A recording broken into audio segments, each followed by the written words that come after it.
네, 여러분 안녕하십니까? 네, 뉴스를 읽어주는 남자 김동엽입니다. 오늘 두 번째 시간으로 주식 리뉴얼 시작해 볼까요? 자, 6월 마지막 주로 들어와서 7월 이제 향하는 징검다리 주간에 놓여 있는데요. 여기에서 우리가 좀 살펴볼 만한 주요 뉴스와 리포트 몇 곡지 소개를 해드리겠습니다. 자, 최근 장세를 보면서 세상에 좀 유례없는 하락 장세다 이렇게 보는 시각도 있는데 가장 역사적으로 우리가 기억할 수 있는 대공황 시기의 상황을 좀 한번 살펴보면 1929년도 거의 100년 전에 일어났던 일이라 기억하시는 분은 없겠지만 그때 1929년도에서 32년까지 3년 동안 하락을 했습니다. 그때 무려 얼마나 하락했냐면요. 89%나 하락을 했어요. 고점에서 380포인트 정도였던 지수가 40포인트까지 하락을 했었는데 그때도 그냥 일직선으로 쭉 하락한 게 아니고 하락을 큰 폭으로 했지만 또 48%나 들어주고 16% 들어주고 20%대 계속 들어주면서 몇 년의 기간 동안 정말 누적적으로 보면 엄청나게 많이 빠졌습니다만 중간에 이렇게 걸리는 반등장은 나왔다라는 걸 말씀을 드리는 거고요. 최근에 사실 1년 동안 하락했잖아요. 우리나라 지수가. 그러면서도 중간중간에 반등장이 나왔습니다. 그게 거의 피부로 느낄 만큼 완연하지 않아서 그랬는데 이번에 1년 동안 하락을 제법 크게 했죠. 1000포인트나. 크게 하락을 한 터라 아마 6월 지금 하순에서 7월 정도나 8월까지 좀 추세를 돌리는 것 같은 느낌이 들 정도의 의미 있는 반등이 나올 가능성이 높은 그런 상황이다라고 말씀드릴 수가 있고요. 자, 이번 주 주간 일정을 보면은 CIS 같은 종목에 대한 예비 입찰 관련된 매각 이슈들 최근에 좀 강하잖아요. 그리고 대통령께서 이제 새해 첫 순방 나토웨이를 가는데 30일 날 체코 대통령과의 원전 비즈니스 관련된 미팅을 주목하실 필요가 있을 것 같고요. 그리고 세계 배터리 충전 인프라 엑스포가 7월 1일 날 시작한다는 것도 볼 필요가 있고 6월 30일, 29일부터 세계 태양 에너지 엑스포도 7월 1일까지 일정으로 지속된다는 것도 그리고 삼성전자에서 29일쯤에 3나노미터 공정 관련된 양산 문제를 발표를 할 거냐 아닐 거냐 이것도 굉장히 좀 중요한 일정이라고 생각이 듭니다. 자, 그리고 6월달 한국 증시 성적이 세계 꼴찌다라는 얘기 뉴스를 참 보면은 착잡하죠. 왜 우리가 많이 투자를 하고 있는 시장이 코스닥이 1등이고 한 달 동안 살펴보니까 그 다음에 2등으로 코스피고 중국은 오히려 한 달간 거의 5%에서 10% 가까이 올랐고 러시아는 또 기가 막히죠.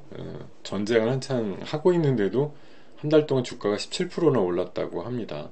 우리나라가 전쟁 국가도 아닌데도 미국 좀 내렸습니다만 우리가 훨씬 더 많이 빠졌는데 이렇게 많이 빠진 다음에는 또 그 다음에 반대급부적인 상승이 있다는 것도 관심을 좀 가질 만한 그런 반전의 뉴스라고 생각이 들고요. 7월달 기대 좀 해보자고요. 그리고 점입가경으로 반도체 장비난이 심해서 지금 주문해도 리드 타임이 18개월 내지 24개월, 30개월까지 걸린다고 그래요. 그래서 야 이거 하나 증설을 하려고 해도 장비 납입받는데 굉장히 시간이 오래 걸린다.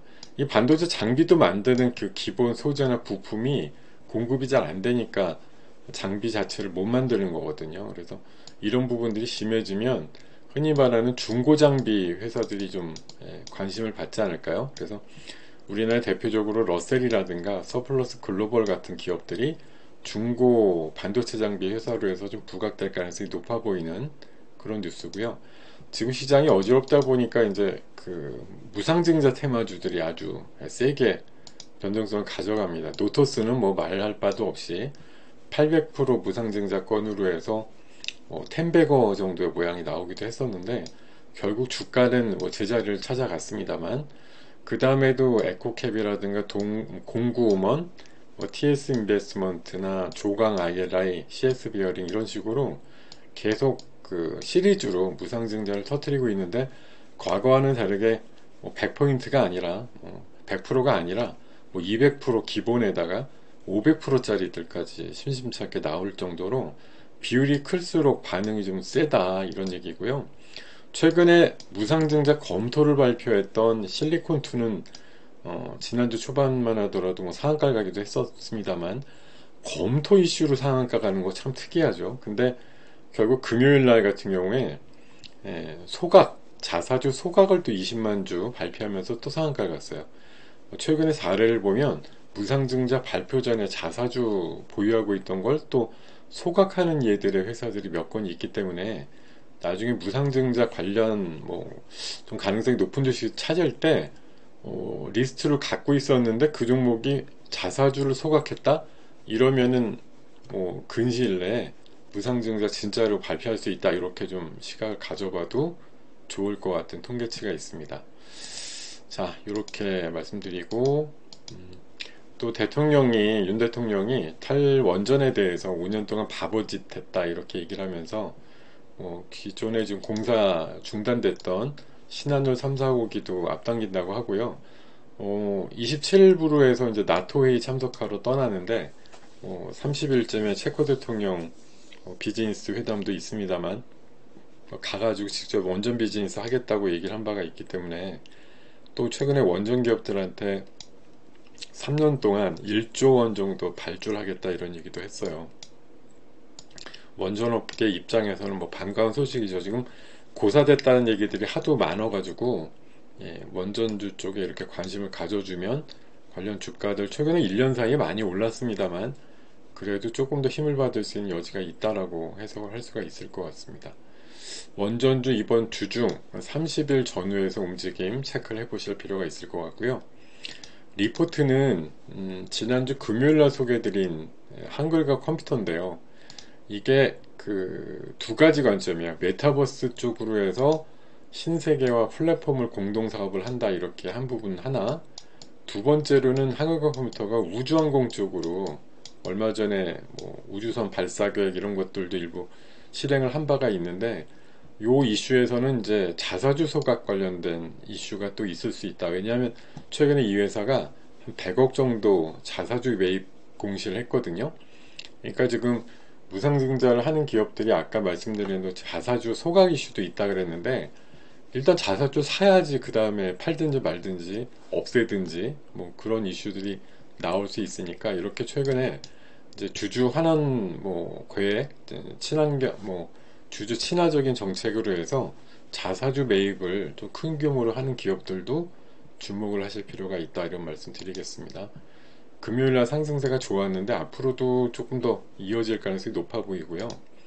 그리고 최근에 OCI 관련해서 지난주에 두 개 정도 리포트가 나온 바가 있는데 하나는 폴리실리콘 수급이 역시 타이트하다라는 얘기, 태양광 관련해서 지금 뭐 유럽이나 이런 쪽에서 러시아 원유 대신에 뭐 신재생 에너지를 확대한다, 원전 확대한다 이런 얘기 나오다 보니까 태양광 관련해서 폴리실리콘 그러면 딱 뭐 우리나라에서 생각나는 기업이 OCI랑 뭐 하나 시스템인데요. OCI가 대표적으로 지금 부각이 좀 되고 있고 16만 5천 원으로 목표가 상향하는 리포트도 있었고요. 그리고 OCI 같은 경우 또 하루 건너서 없어서 못 판다 뭐 이런 식으로 제가 제목이 섹시하다고 말씀드렸는데 이런 정도의 내용들이 좀 포함돼 가지고 리포트가 연이어서 나왔기 때문에 이런 것들 나오면 연타로 시장에 좀 영향을 미칠 가능성이 높지 않느냐 그런 관점에서 주목할 만한 리포트였다 이렇게 말씀을 정리해 보겠습니다. 자, 이렇게 뉴스 몇 가지 그리고 리포트 약간 이렇게 포함해서 오늘 뉴 리더 김동엽이란 이름으로 해서 녹음을 좀 진행을 해드렸고요. 관련된 내용들 쭉 좀 살피면서 투자에 도움 되셨으면 좋겠다고 정리를 해보겠습니다. 고맙습니다.